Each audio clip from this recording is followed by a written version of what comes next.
But ঢালের চিহ্নটা কি পজিটিভ হচ্ছে নাকি নেগেটিভ হচ্ছে তার উপর বেস করে আমাকে ডিসিশন নিতে হবে যে এতক্ষণ ধরে যেই দিকটাকে তুমি পজিটিভ কল্পনা করছিলে, যে দিক বরাবর গাড়িটা হচ্ছে সামনের দিকে যাচ্ছিল, এখন গাড়িটার সেদিক বরাবর নাই, তার বেগের মানটা নেগেটিভ হয়ে গেছে, মানে হচ্ছে সে তার ডিরেকশনটাই হচ্ছে উল্টো করে দিয়েছে, সে এখন পিছন দিকে ব্যাক করছে।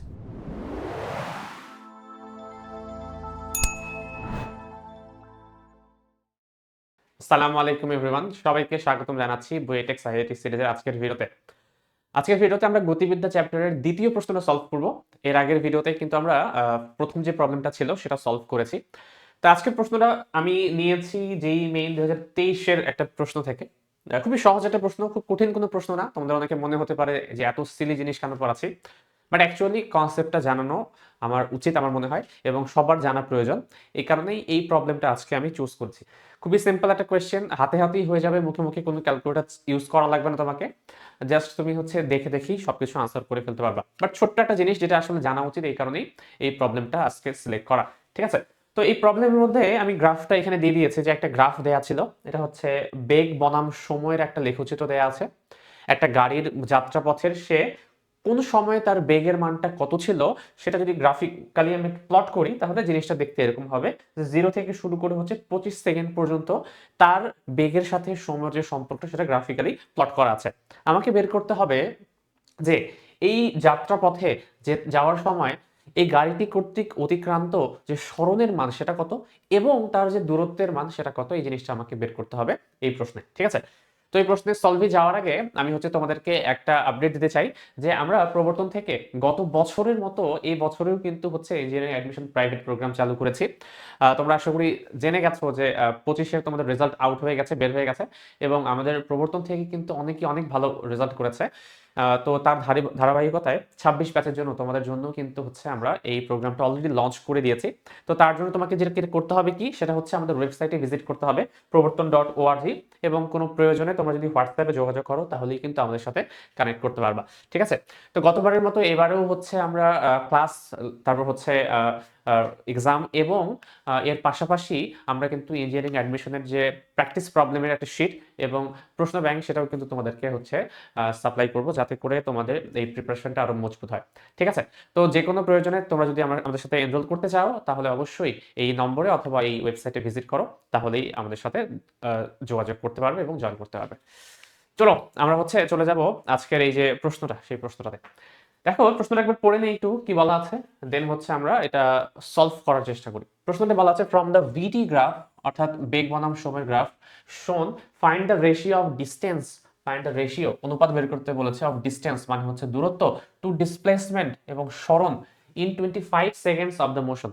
আচ্ছা, এই যে গাড়িটি বা যে কোনো বস্তু যে হচ্ছে চলাচল করছিল 0 থেকে শুরু করে 25 সেকেন্ডের মধ্যে, তার এই যাত্রাপথে তার যে দূরত্ব, অতিক্রান্ত দূরত্ব এবং সরণের মান যদি আমি বের করতে পারি, দেন সেখান থেকে আমি তাদের অনুপাতটা বের করতে পারবো। আমি বাংলা লিখে দিয়েছি এখানে, প্রদর্শিত বেগ বেগ বেগ বনাম সময় গ্রাফ থেকে 25 সেকেন্ডে অতিক্রান্ত দূরত্ব এবং সরণের অনুপাত নির্ণয় করতে বলা হয়েছে। তো এই ক্ষেত্রে আমরা যেটা করব, দেখো আশা করি তোমরা এতটুকু জানো যে বেগ এবং সময় এই যে গ্রাফটা আছে, এই গ্রাফ থেকে আমি যদি প্রত্যেকটা পার্টের আলাদা আলাদাভাবে এরিয়া নির্ণয় করতে পারি, তাহলে কিন্তু আমি একটা জিনিসের ভ্যালু পাই, সেটা হচ্ছে তার সরণের মান পাই, তাই না? মনে আছে আমাদের এই সিম্পল সূত্রটা, যে এই সূত্র আমরা জানি, সেটা কি, যে কোনো একটা বস্তুর বেগ মানে হচ্ছে, বা তাৎক্ষণিক বেগ মানে হচ্ছে তার সময়ের সাথে আমি যদি সরণকে ডিফারেন্সিয়েশন করি, তাহলে তার তাৎক্ষণিক বেগটা আমি পেয়ে যাব। এখন আমি এটাকে যদি আড়াআড়ি গুণ করি একটু, কোন একটা নির্দিষ্ট সময়ে, তাৎক্ষণিক কোন একটা নির্দিষ্ট সময়ে যে সরণের মান যদি আমি বেগ এবং টাইম থেকে বের করতে চাই, তাহলে এটাকে যদি একটু আড়াআড়ি গুণ করে দিই, তাহলে এটা হয় কি, ডিএস সমান ভি ইন্টু ডিটি, অর্থাৎ ডিটি সময় ব্যবধানে ভি বেগে চলমান, ভি কনস্ট্যান্ট বেগে চলমান কোন একটা বস্তুর যদি হচ্ছে আমি ক্ষুদ্র সরণ বের করতে চাই, যেই দুইটা পোর্শনের মধ্যে তোমার টাইম লিমিট খুবই জিরো, অর্থাৎ তাদের মধ্যে ডিফারেন্স খুব বেশি নাই, তো এরকম দুইটা সময়ের ব্যবধানের মধ্যে যদি একটা বস্তু ভি বেগে চলে, তাহলে এই দুইটাকে যদি আমি গুণ করি, তাহলে হচ্ছে আমি সরণের ভ্যালুটা পাবো। এখন আমি যদি টোটাল সরণটা বের করতে চাই, আমরা জানি উভয় পক্ষ কি করতে হয়, ইন্টিগ্রেট করতে হয়। ইন্টিগ্রেশন করলেই কিন্তু আমি টোটাল হচ্ছে সরণের মানটা পাবো। তার মানে এখান থেকে আমি বলতে পারি সরণ মানে হচ্ছে, সরণ মানে হচ্ছে ভি, এবং হচ্ছে ভি কে যদি টি এর সাপেক্ষে ইন্টিগ্রেশন করি, ইন্টিগ্রেট করলে যেই আমি ভ্যালুটা পাবো সেটা। তো আশা করি তোমরা ম্যাথে অলরেডি পড়ে ফেলেছো যে আমি যদি কোনো একটা ফাংশনের, ধরলাম তোমার এক্স ভার্সেস ওয়াই একটা গ্রাফ দেওয়া আছে। তো এক্স এবং ওয়াই এর মধ্যে কোনো একটা রিলেশনকে তুমি যদি ইন্টিগ্রেট করতে চাও, ইন্টিগ্রেশন মানে অ্যাকচুয়ালি তাদের যে রিলেশনটা তারা ফলো করছে, সেই রিলেশনের মধ্যে আমি যদি হচ্ছে এই সম্পূর্ণ অংশটার এরিয়া বের করতে পারি, এই ক্ষেত্রফলটাই অ্যাকচুয়ালি ইন্টিগ্রেশনের ভ্যালুটাকে নির্দেশ করে। তার মানে আমি বলতে পারি এখানে যে আমার যে রিলেশনটা আসলো, যে D integration of DS equals to integration of VDT, এর মানে ইন্টিগ্রেশন অফ ডিএস মানে তো অবশ্যই তুমি যদি ছোট ছোট অনেকগুলো সরণকে একসাথে সামেশন করো, যোগ করো, তাহলে সেটাকে তুমি কি টোটাল সরণটা পাবা। তাহলে মোট সরণের ভ্যালু হবে ভি বনাম টি এর যে গ্রাফটা আছে, এর গ্রাফের যে সমাকলন করা, ইন্টিগ্রেশন করা বা এরিয়া নির্ণয় করা, এই এরিয়াটাই অ্যাকচুয়ালি আমার সরণের মানটা নির্দেশ করে। তাহলে ভি টি গ্রাফের ক্ষেত্রফল, এরিয়া, ঠিক আছে। তো ভি বনাম টি যদি কোনো গ্রাফ দেওয়া থাকে তোমার কাছে, তো তার যদি আমি সামহাও এরিয়াটা বের করতে পারি, সেই এরিয়া বের করাটাই অ্যাকচুয়ালি আমাকে সরণের মান নির্দেশ করে। তাহলে দেখো এখানে দেখতে পাচ্ছি আমি যে এই এরিয়াটাতে যখন সে চলাচল করতে গেছে, এই চলাচলের এই তোমার হচ্ছে রেখাটা একেবারে খুবই সিম্পলিফাইড কোনো এরিয়া দ্বারা নির্দেশ করা যাচ্ছে না, মানে একবারে তুমি এরিয়াটা বের করতে পারছো না। এটা কোনো তোমার পরিচিত কোনো বৃত্তাকার বা হচ্ছে চতুর্ভুজাকার বা আয়তক্ষেত্রের এমন কোনো রুল ফলো করছে না। এই কারণে আমি করবো কি, এই জিনিসটা কয়েকটা পার্টে বিভক্ত করে নিব। যতটুকু পার্টের আমি সূত্র আলাদাভাবে জানি, ততটুকু অংশকে আলাদা আলাদা করে সেগমেন্ট ওয়াইজ হচ্ছে প্রত্যেকটা অংশের আমরা ক্ষেত্রফলটা বের করার চেষ্টা করব। বের করে দেন হচ্ছে আমরা এই ক্ষেত্রফল থেকেই বুঝতে পারবো যে তার টোটাল যে সরণটা, সেই সরণের মানটা কত। এখন দেখো এই সরণের মান বের করার জন্য আমি যেটা করব, কি করব, এই প্রত্যেকটাকে কয়েকটা সেগমেন্টে ভাগ করব। দেখো সেগমেন্টে ভাগ করার জন্য এখানে অলরেডি ডটেড লাইন আমি দিয়ে দিয়েছি, যাতে করে বুঝতে পারা যায় যে কোন সেগমেন্টটাকে আমি হচ্ছে কি বোঝাচ্ছি, এবং সেই ডটেড লাইন অনুসারে আমরা হচ্ছে এখানে টাইমের ভ্যালু এবং উপরে হচ্ছে বেগের ভ্যালু কিন্তু পেয়ে যাবো। দেখো এখানে আমি কয়েকটা পার্টি বিভক্ত করব, এই পার্টটাকে আমি হচ্ছে 1 নম্বর পার্ট দেবো। ওকে, রোমান সংখ্যা দিয়ে লিখছি। এই যে ত্রিভুজ আকার একটা অংশ দেখতে পাচ্ছি, এটাকে আমরা 1 নম্বর অংশ বলছি। পরেরটাকে হচ্ছে আমরা 2 নম্বর বললাম, তারপরেরটাকে আমি হচ্ছে 3 নম্বর বললাম, এটাকে হচ্ছে আমরা 4 বললাম, এবং এটাকে আমরা 5 বললাম। ঠিক আছে, তাহলে টোটাল এই 5টা পোর্শন আছে আমার। 5টা পোর্শনের যদি আমি হচ্ছে সামহাও ক্ষেত্রফল বের করতে পারি, তাহলে সবগুলোকে যোগ করলে কিন্তু আমি সরণ বের করতে পারবো। হ্যাঁ, এখানে একটু ঝামেলা আছে যে আমি যোগ করলে ওয়ার্ডটা ইউজ করছি, বাট এটার ব্যাখ্যা আমি পরে দিচ্ছি। আগে প্রথম আমার কাজ হচ্ছে প্রত্যেকটা অংশের কি বের করা, ক্ষেত্রফলের মানটা বের করা। তো চলো প্রত্যেকটা অংশের আমরা ক্ষেত্রফলের মানটা বের করার চেষ্টা করি। প্রথমত 1 নম্বর অংশ, আমি যদি 1 নম্বর পোর্শনের ক্ষেত্রফল বের করি, তাহলে কি আসে,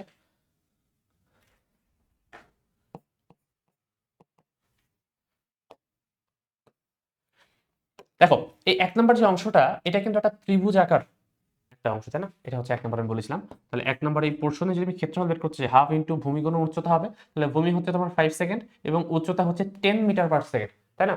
তাহলে আমার যে এরিয়াটা বের হবে, এটা হচ্ছে এতটুকু অংশের, 1 নম্বর অংশের তোমার সরণের ভ্যালু। তাহলে এতটুকু সরণের ভ্যালু আমি S1 নাম দিচ্ছি। আমি S1 সমান বলতে পারি হাফ গুণন ভূমি গুণন উচ্চতা। ভূমি হচ্ছে তোমার 5, উপরে 10, 25। ঠিক আছে, তাহলে এতটুকু ছিল তোমার হচ্ছে সেকেন্ড, এটা হচ্ছে মিটার পার সেকেন্ড, সেকেন্ডের মিটার পার সেকেন্ডের সেকেন্ড সেকেন্ড কেটে যাবে, থাকবে হচ্ছে মিটার। তাহলে 25 মিটার এককে তুমি কিন্তু সরণের ভ্যালুটা পেয়ে গেলে। এটা হচ্ছে S1 এর ভ্যালু। সিমিলারলি আমি যদি হচ্ছে S2 বের করতে চাই, তাহলে 2 নাম্বার যে পোর্শনটা আছে আমার, এই 2 নাম্বার অংশের আমার এরিয়াটা বের করতে হবে। 2 নাম্বার অংশ আমি এটাকে ধরেছি, এবং এটা দেখতে অনেকটা হচ্ছে একটা আয়তাকার রূপ, তাই না? তাহলে এই আয়তের যদি আমি হচ্ছে এই আয়তক্ষেত্রের যদি আমি ক্ষেত্রফল বের করতে চাই, কি করব, দৈর্ঘ্য গুণন প্রস্থ। তাহলে দৈর্ঘ্য হচ্ছে 5 টু 10, এতটুকু অংশের এতটুকু হচ্ছে তোমার দৈর্ঘ্য মানে 5, আর এতটুকু হচ্ছে তোমার প্রস্থ, মনে করো এটা হচ্ছে তোমার 10। তাহলে আমরা আমি বলতে পারি S2 সমান দৈর্ঘ্য গুণন প্রস্থ 5 ইন্টু 10 ইকুয়ালস টু হবে তোমার 50 মিটার। ঠিক আছে, তাহলে সেকেন্ড যে পোর্শনটা আছে সেটারও কিন্তু আমি ক্ষেত্রফল বের করে ফেললাম। এখন আসি আমি থার্ড অংশের, এই যে তৃতীয় যে অংশটা, এই থার্ড অংশের, এটা কিন্তু একটা ট্রাপিজিয়াম, তাই না? ট্রাপিজিয়ামের ক্ষেত্রফল সূত্র আমাকে অ্যাপ্লাই করতে হবে। তাহলে তৃতীয় অংশের ক্ষেত্রে আমি এটাকে হচ্ছে S3 যদি বলি, তাহলে ট্রাপিজিয়ামের ক্ষেত্রফলের সূত্র কি, হাফ ইন্টু সমান্তরাল বাহুদ্বয়ের দৈর্ঘ্য ডিভাইডেড বাই এদের মধ্যবর্তী, সরি ইন্টু হচ্ছে এদের মধ্যবর্তী দূরত্ব। তাহলে হাফ ইন্টু সমান্তরাল বাহুদের দৈর্ঘ্য কতটুকু, এটা একটা সমান্তরাল আর এটা, তাই না? এই দুইটা পরস্পর সমান্তরাল বাহু। তাহলে এর দৈর্ঘ্য হচ্ছে তোমার 10, আর এটার দৈর্ঘ্য হচ্ছে তোমার 20। তাহলে আমি বলতে পারি হাফ ইন্টু 10 প্লাস 20 সমান্তরাল বাহুদ্বয়ের যোগফল ইন্টু এদের মধ্যবর্তী দূরত্ব। এদের মধ্যবর্তী দূরত্ব হচ্ছে 10 থেকে 15 পর্যন্ত 5 দূরত্ব হবে, তাই না? তাহলে এটা হবে তোমার 5। কত আসে তাহলে, 20 আর 10 30, 30 কে তুমি যদি 2 দ্বারা ভাগ করো 15, 5 15 75 মিটার। ঠিক আছে, তাহলে এটা হচ্ছে আমি 3 নাম্বার যে প্রশ্নটা আছে, সেই 3 নাম্বার প্রশ্নের ক্ষেত্রফল বের করে ফেললাম। একই রকম ভাবে আমরা এখন করব হচ্ছে 4 নাম্বার প্রশ্নের। এটা হচ্ছে 4 নাম্বার প্রশ্ন আমার। তাহলে এটা আবার একটা ত্রিভুজাকার ক্ষেত্র। তাহলে ত্রিভুজাকার ক্ষেত্রের জন্য আমরা আবার করব কি, হাফ ইন্টু ভূমি গুণন উচ্চতা। তাহলে হাফ ইন্টু ভূমি, ভূমি হচ্ছে তোমার আবার 15 থেকে 20 মানে 5, আর উচ্চতা হচ্ছে তোমার 20, তাহলে 5 ইন্টু 20। তাহলে আমি হিসাব করি কত আসে, এই 220 কেটে যাবে 10, তাহলে আসবে তোমার 50 মিটার। ঠিক আছে, তাহলে এটা হচ্ছে আমার 4 নাম্বার, এটা হচ্ছে 50 মিটার আসছে। এবং ফাইনালি আমার 5 নম্বরটা, এটা এই 5 নম্বর, এটাও একটা তোমার ত্রিভুজাকার ক্ষেত্র। এখানেও ভূমি হচ্ছে 5, উচ্চতা কিন্তু এবার -20। আমি শুধু যেহেতু ক্ষেত্রফল নির্ণয় করতে আছি, আমরা শুধুমাত্র মানটুকু নিব। তাহলে এটা ইনটু হচ্ছে এই যে টোটাল 20। ঠিক আছে, তাহলে আমি 5 নম্বর অংশে যদি আমি ক্ষেত্রফল বের করতে চাই, কত আসবে, S5, এটা আসবে তোমার হাফ ইন্টু ভূমি আবার 5, উচ্চতা আবার 20, এটা আবার আসবে তোমার 50 মিটার।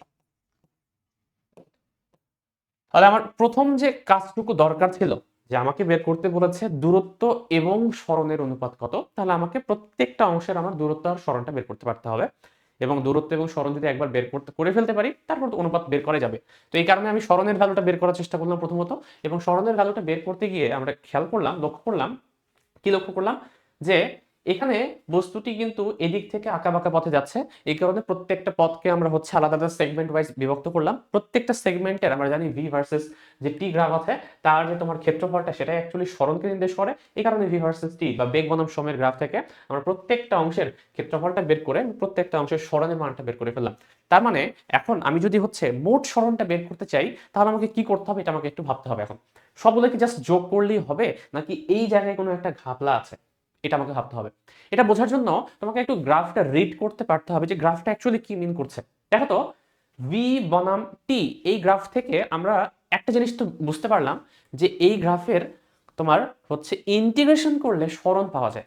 আচ্ছা, আরেকটা ঘটনা তো এখানে আছে, ডিফারেন্সিয়েশন করলে কি পাওয়া যেতে পারে সেটা তোমাকে কল্পনা করতে হবে। আমি যদি ভি কে টি এর সাপেক্ষে ইন্টিগ্রেশন করি, ভি এবং টি এর, তাহলে সরণ পাওয়া যায়। তাহলে ভি এবং টি এর যদি আমি ডিফারেন্সিয়েশন করি, তাহলে কি পাওয়া যায়, একটু খেয়াল করো তো। এটার সূত্র তোমরা হচ্ছে জানো। তো আমি করব কি, এখানে সূত্র লিখবো। এই সূত্রটা হচ্ছে, আমি যদি বেগের সাথে বেগ বনাম সরণ যদি আমি হচ্ছে ডিফারেন্সিয়েশন করি, তাহলে কি পাওয়া যায়। তাহলে আমরা জানি যে সময়ের সাপেক্ষে বেগকে যদি আমি ডিফারেন্সিয়েশন করি, এটা কি পরিচিত মনে হয় তোমাদের?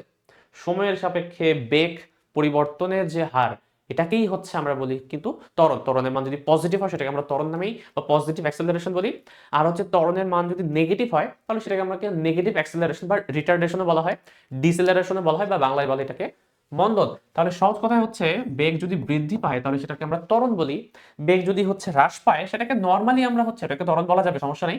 বাট আমরা ওটাকে আলাদাভাবে বোঝানোর জন্য মন্দন ওয়ার্ডটা ইউজ করি। তার মানে ডিফারেন্সিয়েশন করলে অ্যাকচুয়ালি তোমার কি পাওয়া যায়, ডিফারেন্সিয়েশন করলে অ্যাকচুয়ালি ত্বরণ পাওয়া যায়। তাহলে ত্বরণ।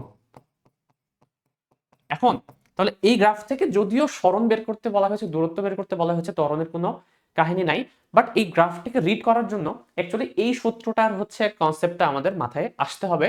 তাহলে আমরা বুঝতে পারবো এখানে ঘটনাটা কি ঘটছে, যে আমি টোটাল দূরত্ব বের করার সময় বা টোটাল সরণ বের করার সময় শুধুমাত্র যোগ করলেই হচ্ছে না, এখানে অন্য কোনো কাহিনী আমাকে করা লাগছে। খেয়াল করো তো, একটা গ্রাফের যখন তুমি হচ্ছে এইভাবে গুণ করে ইন্টিগ্রেট করো, সেটা যেমন হচ্ছে গ্রাফটার ক্ষেত্রফলকে নির্দেশ করে, সেম ভাবে এক্স এবং ওয়াই দুইটা যদি হচ্ছে একটা গ্রাফ দেয়া থাকে তোমাকে, এবং এই দুইটার রিলেশনের মধ্যে তোমাকে যদি ডিফারেন্সিয়েশন করতে হয়, তোমরা এটা হচ্ছে ম্যাথে পড়েছো যে এই ডিফারেন্সিয়েশনটা অ্যাকচুয়ালি ওই যে কোনো একটা পয়েন্টে তার ঢালকে নির্দেশ করে। ঠিক আছে, তাহলে এই ঢাল দ্বারা আমরা আবার কি বুঝি, এখন দেখো ঢালের মানটা কি বোঝাচ্ছে, অ্যাকচুয়ালি ঢালের মানটাই আসলে নির্দেশ করছে এই ত্বরণের ভ্যালুটা। তাহলে ঢাল যত বেশি হবে ত্বরণ তত বেশি হবে, ঢাল যত কম হবে ত্বরণ তত কম হবে। ঢাল যখন শূন্য হবে ত্বরণও তখন শূন্য হবে, অর্থাৎ বস্তুটি সমবেগে চলবে ওই মোমেন্টে। এবং ঢাল যখন ঋণাত্মক হবে ওই মোমেন্টে বস্তুটার ত্বরণও ঋণাত্মক হবে, সহজ কথা সেটা মন্দনে চলবে। তাহলে এটা যদি আমি বুঝতে চাই যে কোন পোর্শনে তার ঢালটা কত, সামহাও যদি আমি এটা বুঝতে পারি ঢাল কত, সেটা কি পজিটিভ নাকি নেগেটিভ নাকি জিরো, জাস্ট এতটুকু আমার হচ্ছে আজকের চিন্তা ভাবনা করা দরকার। কত এটা আমি বের করতে চাচ্ছি না, এই ম্যাথের ঢাল রিলেটেড ঢালের মান বের করা নিয়ে আমাকে চিন্তা ভাবনা করা লাগবে না, বাট ঢালের চিহ্নটা কি পজিটিভ হচ্ছে নাকি নেগেটিভ হচ্ছে তার উপর বেস করে আমাকে ডিসিশন নিতে হবে। দেখো তাহলে কি বললাম আমি, ঢাল যদি পজিটিভ হয়, এই গ্রাফে, তাহলে আমি বুঝতে পারবো ত্বরণ অ্যাকচুয়ালি পজিটিভ। ঢাল যদি তোমার নেগেটিভ হয়, তাহলে আমাকে বুঝতে হবে যে ত্বরণের মানটাই নেগেটিভ। এবং ঢালের ভ্যালু যদি জিরো হয়, তাহলে আমাকে বুঝতে হবে ত্বরণের ভ্যালু 0, এর মানে বোঝাচ্ছে যে ওই মোমেন্টে বস্তুটি সমবেগে চলছিল। ওকে, তাহলে এখন দেখো এই গ্রাফটা এখন রিড করি আমরা একটু, দেখো তো এই কালার স্কুলে দেখো। প্রথমত 0 থেকে 5 এখানে হচ্ছে গ্রাফটা এই বরাবর উঠেছে। এটা কি একটা সরলরেখা, এবং সরলরেখা যদি আমরা জানি যে এক্স অক্ষের সাথে যদি একটা সূক্ষ্ম কোণ তৈরি করে তাহলে সেটা অবশ্যই ঢালটা পজিটিভ, কারণ ট্যান থিটা, ঢাল মানে হচ্ছে ট্যান থিটা, এবং যেহেতু থিটাটা হচ্ছে একটা 90 ডিগ্রি থেকে ছোট একটা কোণ, তার মানে এই ঢালটা আসবে তোমার পজিটিভ একটা ভ্যালু। এই কারণে সে উপরের দিকে উঠছে, তার মানে 0 থেকে 5 পর্যন্ত এইখানে ঢালের মানটা পজিটিভ। ঠিক আছে, এটা হচ্ছে এ এর চিহ্ন আমি দিচ্ছি এ। সেম ভাবে এইখানে এইখানে ত্বরণের মান কোনো কিছু নাই, কারণ কি এক্স অক্ষের সমান্তরাল মানে কি ট্যান থিটার ভ্যালু কত 0, তাহলে ট্যান 0 এর ভ্যালু আমরা জানি 0, এই কারণে এখানে কোনো ত্বরণ নেই, তার মানে বস্তুটা সমবেগে চলছে। আবার এটা উপরের দিকে উঠছে, তার মানে এখানে আবার হচ্ছে তোমার ত্বরণ পজিটিভ, তাহলে এখানে ত্বরণ পজিটিভ ছিল, এবং এই মোমেন্টে সে কিন্তু খাড়া নিচের দিকে নামছে, খাড়া ঠিক না, একটু বাঁকা হয়ে, বাট নিচের দিকে নামার সময় খেয়াল করো তো কোনটা নিতে হয়, মনে আছে? তোমরা যারা সরলরেখা করেছি ম্যাথমেটিক্সে তারা জানো যে কোণ কিন্তু অ্যাকচুয়ালি এটা কিন্তু 90 ডিগ্রির থেকে বড় একটা কোণ, এবং 90 ডিগ্রির থেকে বড় কোনো কোণ যদি হয় তাহলে ধনাত্মক এক্স অক্ষের সাথে সেটা যদি একটা স্থূলকোণ তৈরি করছে, তার মানে ঢালের মানটা তোমার অ্যাকচুয়ালি নেগেটিভ আসবে, কারণ ট্যানের পরে যদি 90 ডিগ্রি থেকে বড় যে কোনো কোণ বসে আমরা, তাহলে সেখানে কিন্তু অ্যাকচুয়ালি একটা ঢালের মান তোমার নেগেটিভ দিবে। বোঝা গেছে? এই কারণে এখানে একটা মন্দন পাওয়া যাবে, অর্থাৎ এখানে তোমার নেগেটিভ অংশ পাওয়া যাবে। এত কিছু চিন্তা ভাবনা করলাম কেন? তাহলে আমরা দেখো গাড়িটার একটা কিন্তু অ্যানালাইজ করতে পারছি যে প্রথমে তার ত্বরণের কারণে তার বেগটা ধীরে ধীরে বৃদ্ধি পেয়ে 10 হলো। কল্পনা করো, যেহেতু এটা হচ্ছে আমরা একমাত্রিক গতির একটা কনসেপ্ট পড়ছি, তাহলে গাড়িটা অ্যাকচুয়ালি কিভাবে চলছিল তার একটা আমরা কিন্তু চিত্র এখানে ড্র করার চেষ্টা করতে পারি, একটা লাইন ডায়াগ্রাম ড্র করার চেষ্টা করতে পারি, তাহলে ম্যাপটা তোমরা হচ্ছে ভিজুয়ালাইজ করতে পারো ভালো। দেখো তো, কল্পনা করো এই হচ্ছে আমার লাইন ডায়াগ্রাম, যেই লাইনের মধ্য দিয়ে গাড়িটা হচ্ছে চলা স্টার্ট করছিল। কল্পনা করো গাড়িটা প্রাথমিকভাবে এখানে ছিল, তার আদিবেগের সমান 0, আদিবেগ 0, এটাই হচ্ছে সেই পয়েন্টটা যার আদিবেগটা 0। এখন সে ত্বরণে চলা শুরু করেছে, চলতে চলতে চলতে যতক্ষণ না পর্যন্ত সে 5 সেকেন্ড পর্যন্ত আসছে, চলছে 5 সেকেন্ডের আগ পর্যন্ত তার বেগের মান বৃদ্ধি পাচ্ছে, বৃদ্ধি পেতে পেতে তার বেগের মানটা হয়ে গেল কত 10 মিটার পার সেকেন্ড। তার মানে যখন সে 5 সেকেন্ডে আসছে, টি সমান যখন 5, ওই মোমেন্টে তার বেগের মানটা 0 থেকে বৃদ্ধি পেয়ে 10 হয়ে গেছে। ঠিক আছে, বোঝা যাচ্ছে? তার মানে যেহেতু বেগ বৃদ্ধি পাচ্ছে তার মানে অবশ্যই তার ত্বরণ হচ্ছে। ওকে, আবার সে সামনের দিকে যাচ্ছে, এরপরে সে 5 থেকে 10 সেকেন্ডে তার বেগের মানটা কোনো ধরনের চেঞ্জ করেনি, সে কনস্ট্যান্ট বেগে কিন্তু চলা শুরু করেছে, চলছে, এবং 5 সেকেন্ড পর্যন্ত, আগামী 5 সেকেন্ড পর্যন্ত, পরবর্তী 5 সেকেন্ডে সে হচ্ছে 10 মিটার পার সেকেন্ড বেগ, এই বেগটা সে মেইনটেইন করেছে। তার মানে টাইমের মান যখন অতিবাহিত হয়ে চলে আসে 10 সেকেন্ডে, স্টিল তার বেগের ভ্যালু কিন্তু 10। ঠিক আছে, তার বেগের ভ্যালু এখনো 10।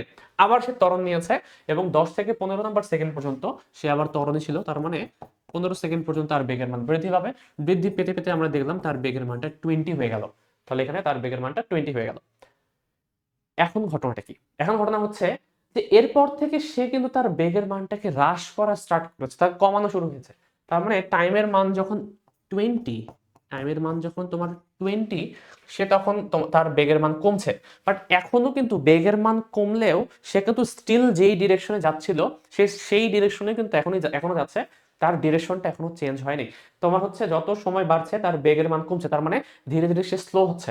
স্লো হতে হতে যখন তার টাইমের মানটা 20 সেকেন্ড চলে এসেছে, ঠিক ওই মোমেন্টে তার বেগের মানটা কিন্তু দেখুন এক্স অ্যাক্সেসের উপর না, বা এখানে, তো এখানে তার বেগের মান কত? অবশ্যই 0। তার মানে এই মোমেন্টে তার বেগের মান সে আবার 0 করে দিয়েছে। এখন এখন যদি আমি হচ্ছে টাইমটাকে অতিবাহিত হতে দেই, এরপরে সে কি করলো দেখো তো, এরপরে 20 থেকে 25 নাম্বার সেকেন্ডে সে কিন্তু স্টিল ত্বরণে আছে, সরি মন্দনে আছে। আচ্ছা, মন্দন মানে কি? যখন আমি একটা বস্তুকে একটা দিকে নিয়ে যাচ্ছি, বস্তুর বেগ বৃদ্ধিও যদি, বেগের মানটাও যদি সেম ডিরেকশনে বৃদ্ধি পায়, তাহলেই সেটাকে আমরা অ্যাকচুয়ালি ত্বরণ বলি। এখন দেখো একটা বস্তু যাচ্ছে এই পজিশনে, তুমি তাকে কন্টিনিউয়াসলি বিপরীত দিক থেকে বল প্রয়োগ করছো, তার কি হবে? তার হচ্ছে ধীরে ধীরে তার মন্দন হবে, এবং তার বেগের মানটা কমতে থাকবে, কমতে কমতে কোনো একটা পর্যায়ে তুমি হচ্ছে এর বেগের মানটাকে শূন্য করে দিলে, বাট তুমি এখনো বল প্রয়োগ করা থামাও নাই। তার মানে কি, বস্তুটি প্রথমে এভাবে যাচ্ছিল, এই বলের কারণে তার বেগের মানটা ধীরে ধীরে হ্রাস পাবে, হ্রাস পেতে পেতে কোনো একটা পর্যায়ে শূন্য হয়ে যাবে। বাট এরপরেও তোমার যদি ফোর্সটা থেকে থাকে তাহলে এই গাড়িটা কিন্তু সামনের দিকে যেতে পারবে না, বরং সে পেছনের দিকে ব্যাক করা স্টার্ট করবে। এটাই ঘটেছে এর সাথে, যে সে হচ্ছে, মনে করো একটা বস্তুর কথা বলছি, যে বস্তুটি হচ্ছে সামনের দিকে চলছিল, চলতে চলতে যেই মোমেন্টে সে হচ্ছে 15 নম্বর সেকেন্ডে এসেছে, তার বেগের মানটা হাইয়েস্ট ছিল 20 মিটার পার সেকেন্ড।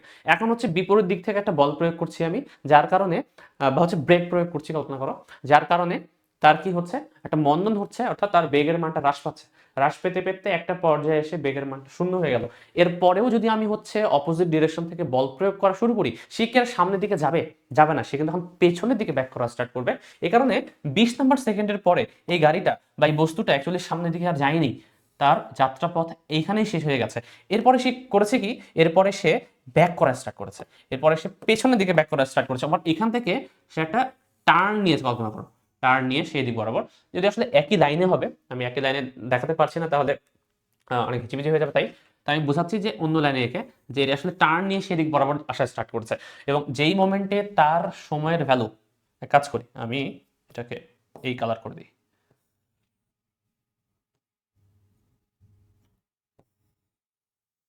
ঠিক আছে? তো টার্ন নিয়েছে, টার্ন নেওয়ার পরে যেই মোমেন্টে তার সময়ের ভ্যালুটা, টাইমের ভ্যালুটা হচ্ছে 25 সেকেন্ড, ওই মোমেন্টে সে অ্যাকচুয়ালি এই জায়গায় এসছে, সে কিন্তু ব্যাক করে পেছনের দিকে এসেছে একটু। এখন আমাকে বলো তো, আমি যদি তোমার, আচ্ছা আবার বলে রাখি, এটা কিন্তু আলাদা কোনো রাস্তা না, সে অ্যাকচুয়ালি হবে, গ্রাফটা দেখতে হবে এরকম, এদিক বরাবর গিয়েছে, সে আবার এদিক বরাবর এখানে ব্যাক করেছে। বাট এই যে এটা দেখাতে গেলে একটু হিজিবিজি হয়েছে, তোমরা বুঝতে পারবে না আসলে, এই কারণে আমি আলাদা লাইনে দেখালাম। ওই টার্ন করে, যেহেতু একমাত্রিক গতির একটা হচ্ছে গ্রাফ আমি দিয়েছি এখানে, তাহলে যেদিক বরাবর যে রাস্তায় গিয়েছে সেই রাস্তায় ব্যাক করবে, আলাদা কোনো পথ না কিন্তু এটা, ঠিক আছে? এটা একই রাস্তা, মার্চ করা রাস্তা, আলাদাভাবে দেখানোর জন্য আমি দেখাচ্ছি। এখন দেখো, টাইমের মান যখন তোমার 25 সেকেন্ড, তখন কিন্তু তার বেগের মানটা এখন চেঞ্জ হয়ে গেছে। দেখো বেগের মানটা এখন কিন্তু -20 দেখাচ্ছে। আচ্ছা, এখানে বেগের মানটা -20 মানে কি বোঝাচ্ছে?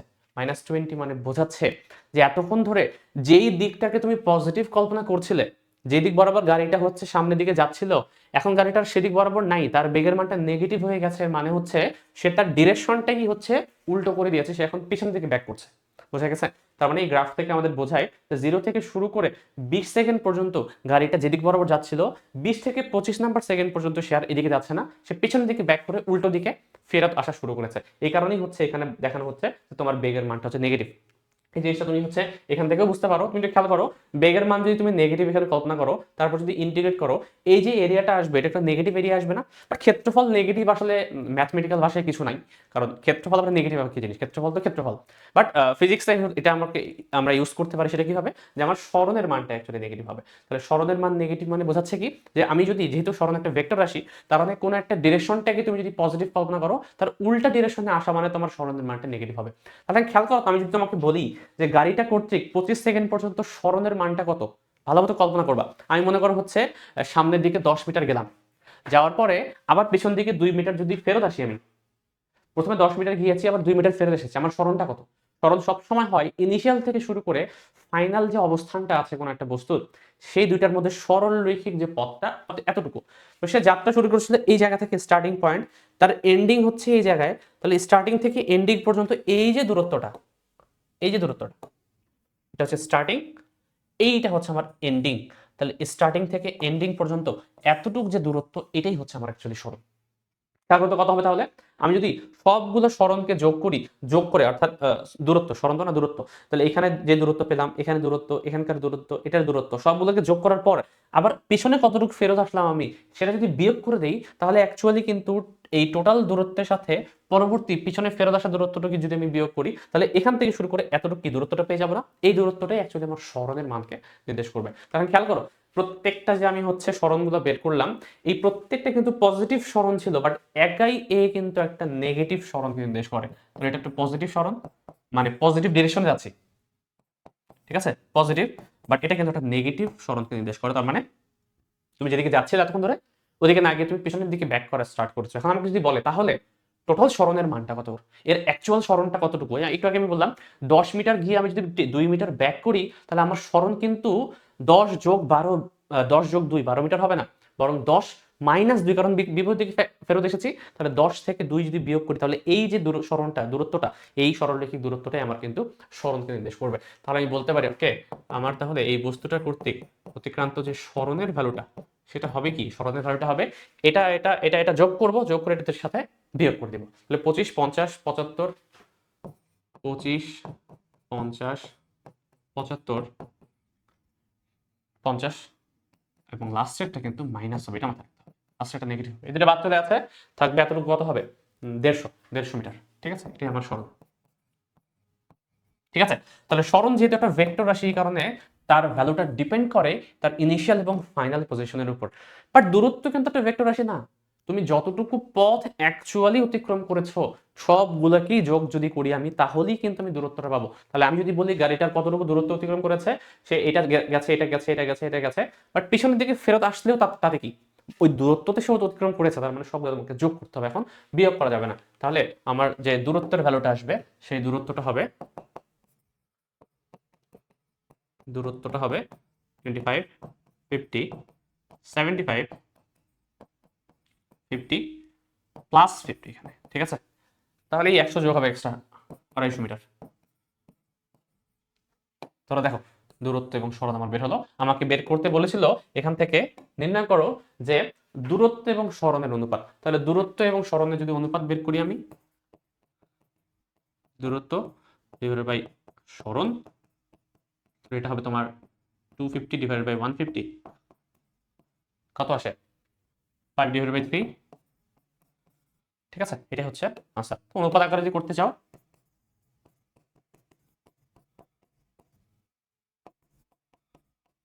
দূরত্ব অনুপাত সরণ হবে 5:3। ঠিক আছে, অবশ্যই দূরত্বের মান অলওয়েজ হচ্ছে বেশি হবে। দূরত্ব এবং সরণের মধ্যে আমি যদি কখনো হচ্ছে ম্যাথ করি, কখনো সরণের মান দূরত্ব থেকে বড় হতে পারবে না, সমান হতে পারে হাইয়েস্ট।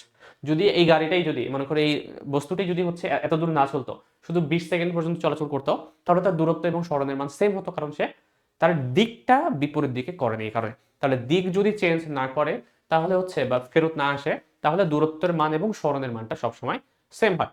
এবং দূরত্ব শুধু ফেরত আসলেই ব্যাপারটা সেরকম না। মনে করো একটা গাড়ি ডান সোজা যাচ্ছিল, হঠাৎ করে সে ডান দিকে মোড় নিল, তাহলে দূরত্ব কিন্তু এই টোটাল রাস্তাটা হবে। ঠিক আছে, আর সরণ হবে এখান থেকে শুরু করে এই বাঁকা যে রাস্তাটা ইনিশিয়াল থেকে ফাইনাল পর্যন্ত, যেটা তোমরা হচ্ছে জ্যামিতি ইউজ করে বের করতে পারো। তো সহজ কথা হচ্ছে কখনোই সরণের ভ্যালু দূরত্বের থেকে কখনো বড় হতে পারে না, হাইয়েস্ট দূরত্বের সমান হতে পারে, অথবা অলওয়েজ তার থেকে কমই হবে, যেটা কিন্তু আমরা এখান থেকেও বের করতে পারলাম।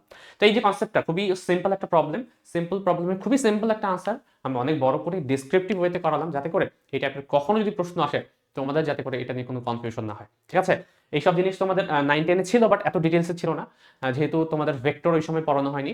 বাট যেহেতু তোমরা অলরেডি এইচএসসিতে উঠে গেছো, এই কারণে তোমাদের এই জিনিসগুলো এখন বুঝতে শিখতে হবে, কারণ তোমরা এই চ্যাপ্টার পড়ার আগে তোমরা ভেক্টর পড়ে এসেছো। এই ভেক্টর এই চ্যাপ্টারটা খুবই ইম্পর্টেন্ট একটা চ্যাপ্টার। যদি ওটা ভালো মতো বোঝা থাকে, ভেক্টর দিয়ে তুমি গোটা ফিজিক্সের অনেক জিনিস হচ্ছে সলভ করতে পারবা। এবং এটাই একমাত্র কারণ যে ভেক্টরটাকে তোমাদের ফিজিক্স বইয়ের একেবারে প্রথমে অবস্থান দেওয়া হয়েছে, যাতে করে এই টুলটাকে, ভেক্টর একটা টুল কিন্তু একটা, ঠিক আছে, এই টুলটাকে ইউজ করে তোমরা বিভিন্ন ম্যাথমেটিক্যাল প্রবলেম খুব ইজিলি সলভ করতে পারো। তো এই হচ্ছে আজকের প্রবলেম। আশা করি তোমরা বুঝতে পেরেছো। এর পরের দিন আমি হচ্ছে এই চ্যাপ্টার থেকে বা অন্য কোনো চ্যাপ্টার থেকে আরো কোনো প্রবলেম নিয়ে আসবো। তো সেই পর্যন্ত সবাই ভালো থাকো, আসসালামু আলাইকুম। এবং তোমরা যারা হচ্ছে কোর্স এনরোল করতে চাও আমাদের, অবশ্যই আমাদের ওয়েবসাইটে ভিজিট করো। ভিজিট করলেই কিন্তু সবকিছু সেখানেই সাজানো অবস্থায় পেয়ে যাবে। ধন্যবাদ।